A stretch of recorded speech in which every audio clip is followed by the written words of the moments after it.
Now, what are the implications of Marisa Dalrymple Philibert's resignation as Member of Parliament and Speaker of the House? Andrea Chisholm now joins us live with that story, and she's been a member of the House for a while. Yes, Archie, she has been Speaker of the House, or should I say Speaker of the House of Representatives. Let's start off with that, from July 2011 to December 2011. So when she was picked by the Prime Minister in 2020 to serve as Speaker, it was her second stint.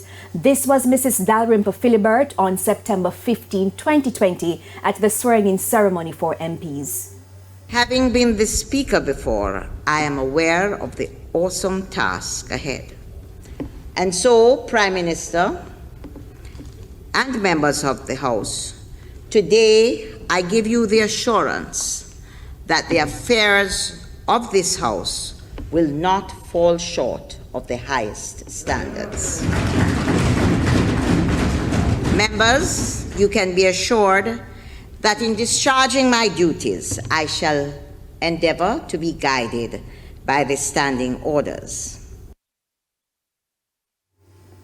Now that she has announced her intention to resign as Speaker, who will be selected to fill the post? Will Deputy Speaker Juliet Holness be elevated, or will someone else be elected? That information should be made public at the next sitting of the House of Representatives. Now, we must point out that Standing Order number 2, which deals with the election of Speaker, states that whenever it is necessary for the House to elect a Speaker, the clerk shall call upon the House to do so. A member of the House may then propose an individual who is willing to serve. That proposal has to be seconded, and if no one else is put forward, that nominee will become Speaker. It's important to point out that the Speaker cannot be a minister. And as we've been talking right now, Andrea, about her role as a Speaker, but what about her resignation as a Member of Parliament? Well, Archie, she first became a Member of Parliament for South Trelawney following the 2007 general election. And at that time, she got 6,167 votes to beat the PNP's Doneth Brown-Reid.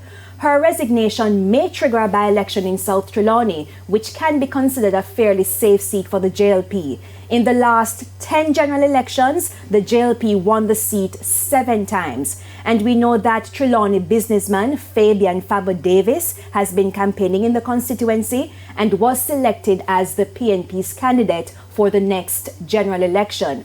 If there's a by-election, he is possibly the one to represent the PNP. So, Archie, interesting times are ahead, and we will be monitoring the situation on the ground so that we can keep the nation up to date. Thank you so much, Andrea Chisholm, with our story. Over to you, Janella.